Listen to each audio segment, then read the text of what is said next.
Hello friends, কেমন আছো তোমরা সবাই? আমার নতুন একটা ব্লগে তোমাদের সবাইকে স্বাগত জানাই আর অনেক অনেক ভালোবাসা জানাই। আজকে রান্নাঘর থেকেই ব্লগটা শুরু করলাম। আর আজকে কেন আমি বেশিরভাগ দিনই রান্নাঘরে এসেই ব্লগটা শুরু করি, কারণ সকাল থেকে আর ক্যামেরা ধরার সময় হয়ে ওঠে না, জানো তো। তো মোটামুটি আগের দিনই ঠিক করে রাখি যে কি রান্না হবে, তাহলে পরের দিনে একটু চাপটা কম থাকে। নইলে সকালে উঠে যদি ভাবতে যাই যে কী রান্না হবে, তাহলে অনেকটা বেশি ভাবতে ভাবতে দেরি হয়ে যায়, তারপর আবার কোটা বাটা করতে আরও বেশি দেরি হয়। তো যদি ঠিক করা থাকে তাহলে সকাল সকাল এসে আগে জোগাড় করে রান্নাটা বসাতে পারি। তারপর তো মেয়েদের পিছনে আছেই, যতক্ষণ না স্কুল যাচ্ছে ততক্ষণ চললো। তারপর রেডি করে খাইয়ে দাইয়ে স্কুলে দিয়ে এসে তবেই কাজে হাত দেওয়া যায়। তো দেখো, আমি এখানে বেসনটা ফেটিয়ে নিয়ে কিছু বড়া করেছিলাম পুরুলি মতো, তা পেঁয়াজ দিয়ে ঝাল করেছি, এটা কাই কাই মতো করে। আর এটা কি বলো তো, এটা আমার খুব প্রিয়, জানো তো। এই যে পুরুলি মতোগুলো করলাম না, সেইগুলো তেঁতুলকে মানে একদম তেঁতুলের কাঠটা বের করে নিয়ে, পাকা তেঁতুলের, সেটা দিয়ে ফুটিয়ে টক মতো করেছি আর কি। এত সুন্দর খেতে হয় যে কি বলবো, মুখে লেগে থাকে একদম। তো দেখো, দুপুরের তো হয়েছিল মোটামুটি হয়ে, তোমাদের সাথে আর বেশি কিছু শেয়ার করতে পারিনি। তো বড়ার ঝাল হয়েছিল আর টক হয়েছিল, আর তার সাথে ফুলকপির রোস্ট হয়েছিল, ডিম ভাজা হয়েছিল, জানো তো, দুপুরবেলা। আর রাত্রিবেলা কী হবে, রাত্রিবেলা আবার হবে নতুন আলু এনেছে, সেই দিয়ে মটরশুঁটি দিয়ে আলুর দম হবে আর রুটি হবে। তো মানা খুব ভালোবাসে, সোনাও ভালোবাসে। তো ভালোবাসে কি, মানা হচ্ছে আলুর দম দিয়ে রুটি খেতে ভালোবাসে, আর সোনা আলুর দম দিয়ে মুড়ি খেতে ভালোবাসে। তো ওই জন্য এই জন্য আমার ভালো লাগে না যে সোনা যেই আলুর দম করবো না, আপনি রাত্রে আর রুটি খাবে না, বলবে না আমি তো মুড়ি খাবো। সেই জন্য আমি খুব একটা বেশি, আর কুমড়োর তরকারি হলেও সোনা মুড়িই খাবে, কিছুতেই ওকে রুটি খাওয়াতে পারবো না বা লুচিও খাওয়াতে পারবো না। তো দেখো, চলো আলুর দমটা করে নিই। দেখো, আমার আলুর দমটা কিন্তু হয়ে গেছে, আর বেশ লাল লাল ঝাল ঝাল আলুর দম হয়েছে, জানো তো। আগে যখন ছোট ছিলাম তখন নতুন আলু অনেক আগে থেকে, মানে আমার বাবা যেই বাজারে নতুন আলু ফার্স্ট দিন থেকে আসা আরম্ভ হতো, চোখে পড়লেই সেই থেকে নতুন আলু আনা আরম্ভ করতো আর কি।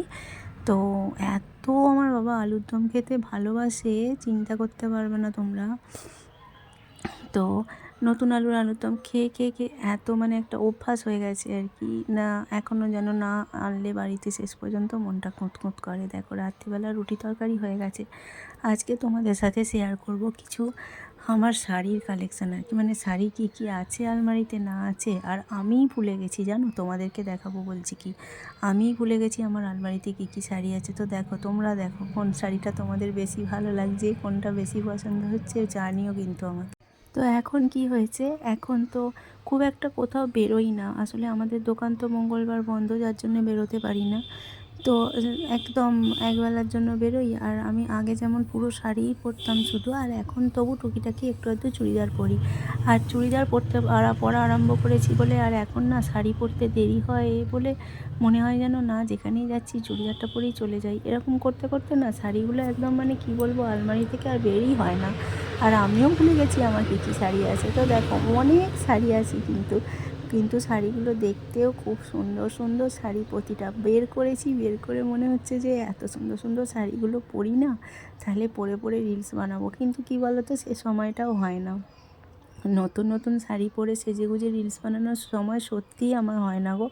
এই দেখো না, এত শাড়ি আছে, এর মধ্যে কোন শাড়িটা পরে আমি রিলস কোনো দিনই কোনোটা পরেই বানাই না, আমি এমনি বাড়ির শাড়ি পরেই রিলস বানাই।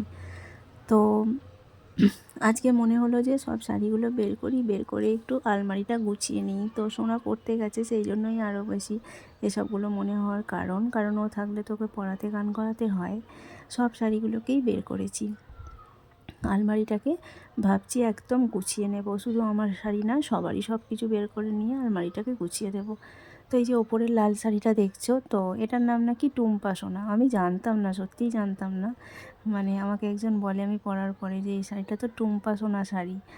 তো এই আর কি।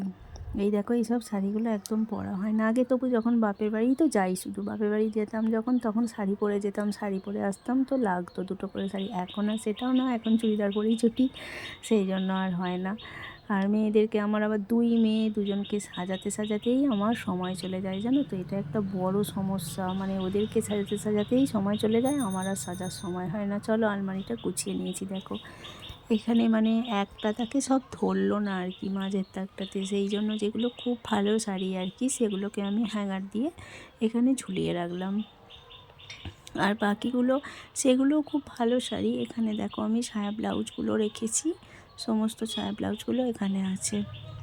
আর আর বাকি শাড়ি যেগুলো আছে সেগুলোকে আমি নিচেটাতে ভালো করে গুছিয়ে রেখেছি। এই দেখো এখানটাতে, এই পুরো তাকটাতেই শাড়ি আছে, আর এর মধ্যে লেহেঙ্গা আছে আমার দুই মেয়ের আর আমার তিনজনের। এই ওপরের সেটগুলো, এইগুলো না, মানে আগে যেগুলো দেখলে বুঝতে পারলে তো, সেগুলো হচ্ছে লেহেঙ্গা।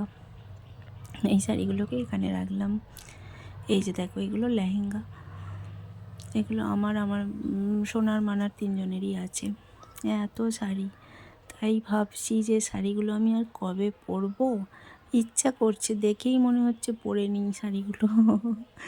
আর এখানে রেখেছি তোমাদের দাদার জিনিসপত্র। আর আলমারির নিচের তাকটাতে আছে মানে শীতের জিনিসগুলো রাখতে হয়, নইলে অসুবিধা হয় আর কি, অত জায়গা হয় না। এই যে জ্যাকেট, সোয়েটার মোয়েটার অনেক কিছু আছে নিচের রাতে, এসবগুলোই রেখেছি। তো চলো আজকের ভিডিওটা কেমন লাগলো জানিয়ে কিন্তু